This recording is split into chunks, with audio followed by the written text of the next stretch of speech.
know this. The Obama administration is preparing to sell America out to a handful of private corporations. Well, more than a handful, but anyhow, that's because right now President Obama is preparing to push through the largest trade deal in human history, the Trans-Pacific Partnership, or as it's more commonly known, the TPP. If approved, the TPP would create a whole new set of rules regulating the economies of 12 countries. The red countries seen here on 4 different continents bordering the Pacific Ocean. These rules cover everything from pharmaceuticals to digital copyright law and could permanently change the way everyday Americans and people all over the world interact with the global economy. So if you think the Obama administration, you would think, as a result of this, that the Obama administration would want to keep the public as up to date as possible on such a big trade deal, right? Wrong. The United States has negotiated the TPP almost entirely in secret with the help of about 600 private corporations. Most of what we know about it actually comes from leaked documents, and those documents paint a pretty scary picture. Now, thanks to WikiLeaks, we have an even better idea of just how dangerous the TPP really is. Earlier today, WikiLeaks released a full draft of the treaty's intellectual property rights chapter. The 95-page document proves what many people have long suspected, that the TPP isn't so much a free trade deal as it is a giant giveaway to monster transnational corporations. According to WikiLeaks, the TPP would allow private foreign corporations to sue countries over regulations that those corporations don't like. It would allow them to expand the monopoly powers of pharmaceutical patents. And it would also give corporations the go-ahead to start blocking websites accused of violating copyright law. The documents also show that the Obama administration, on behalf of the United States, has been pushing for some of the TPP's harshest intellectual property laws. To put it bluntly, the TPP would sacrifice national sovereignty, public health, and internet freedom, all in the name of helping private corporations keep their CEOs' wallets fat and their shareholders happy. That's why the TPP is so much more dangerous than normal trade deals like NAFTA or CAFTA. Not only does it reward companies that send jobs overseas and gut regulations that keep big businesses in check, it also increases corporate control over pretty much every part of how you and I interact with the world and makes it near impossible for countries to fight back against giant corporations. As Julian Assange said about the leaked documents, if instituted, the TPP's intellectual property regime would trample over individual rights and free expression, as well as ride roughshod over the intellectual and creative commons. If you read, write, publish, think, listen, dance, sing, or invent, if you farm or consume food, if you're ill now or one day might be ill, the TPP has you in its crosshairs. In other words, it puts the rights of profit-driven businesses over the rights of human beings and the governments that we form to protect ourselves. No wonder, then, that the Obama administration doesn't even want Congress to take a closer look at the TPP. To push the U.S. into the proposed treaty as soon as possible, the president is trying to use a special legislative trick called fast-tracking that would prevent lawmakers from making any amendments to the TPP. Instead, the treaty would be sent right to the floor, where it would only have to pass a simple majority vote. Sounds like a done deal, right? Well, not so fast. A growing number of bipartisan lawmakers, including people as far away from each other on the political spectrum as Michelle Bachmann and John Lewis, are banding together to fight back against the president's TPP plan. They're calling for an open debate on the treaty and have asked the Obama administration to hold back on pushing for fast-track powers. So, will they succeed? And what's the deeper story here? For more on this, I'm joined now by Mike Papantonio, attorney and host of Ring of Fire Radio, Ring of Fire Television. Pap, welcome back. Tom, how are you? Just great. Hey, as I just mentioned, there's growing congressional opposition to both the TPP and President Obama's decision to try to reauthorize fast track to pass this thing, which a power that he doesn't have right now. It expired in 2008, as I recall. Do you think today's WikiLeaks revelations are going to help, hurt? What effect are they going to have on all this? They are extremely important because what the American public sees now, and this is going to take the same shape that we saw with Syria with Larry Summers, with the pipeline, XL pipeline.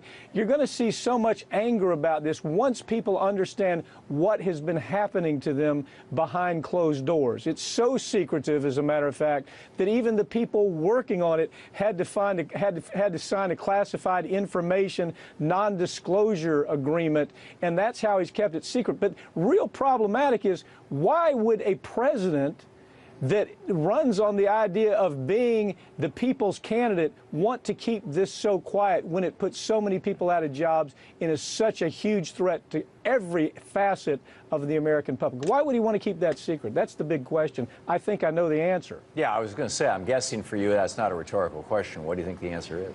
Well, I think it all comes down to the fact that we saw the same thing happen with Bill Clinton. Bill Clinton was surrounded by the Robert Rubin types, by the Penny Pritzker types, by the Wall Street types. That's where Bill Clinton's money came from. We have ignored the fact that Obama came up the same way. It's simply a continuation of what we saw with the Bill Clinton administration, with NAFTA and CAFTA. Now he has made promises. There's nothing else you can read into this. He's made promises. He had to make promises in order to get elected, to get all that money from Wall Street, and now it's payback time. Wall Street had the good sense to understand there's no way that anybody with a brain and a gag reflex could ever put up with this type of legislation or this type of treaty, so he kept it quiet, intentionally tried to hide it from the American public and the press. I think one of the most interesting parts of this is, well, actually, the only part that we really know right now is this intellectual property part. But that's, you know, both damning and fascinating. I'm curious your thoughts about the revelation, probably the biggest revelation in this, was that it's the United States who's pushing hardest for this. It seems to me like I'm seeing the hand of Microsoft and Disney and Sony and whatnot behind this, but maybe the pharmaceutical companies. I mean, that's an area that you big time. Super specialize in. Your thoughts? Big time. Well, what has happened is Exxon, DuPont, Dow Chemical, Eli Lilly, Merck, all the big companies have already had great success just gaming the system and taking away sovereignty by way of NAFTA. NAFTA is very weak where it comes for a foreign entity's right to come in and change a sovereign law.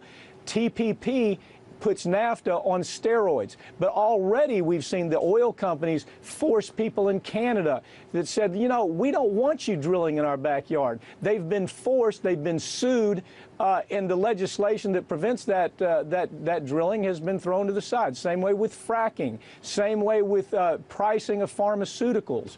This is a complete takeover of what we hold so dearly, and that's the right for us to be able to govern ourselves, Tom. And really, this is the last stage, if this were to succeed, this is the last stage of making the United States into something akin to Saipan in this sense. It creates what we call job scarcity. If you have 20 people that are applying for the same job, the employer is able to say, no, we're not going to honor OSHA. We're not going to honor regulations. We're not going to pay a minimum wage. We're not going to allow for unionization. And all of a sudden, the person right behind that guy applying for the job says, well, I'll take the job. Look, when you take regulations away, when you let corporations get involved in interfering with sovereign regulations and sovereign laws, it always works to the benefit of the corporation. That's the gotcha. That's the gotcha part of this whole thing. That's where it's headed. Obama knows it. He's not an idiot. He simply is owned and operated by Wall Street. And it's hard to admit it, but that's the guy we elected, and now we're seeing it.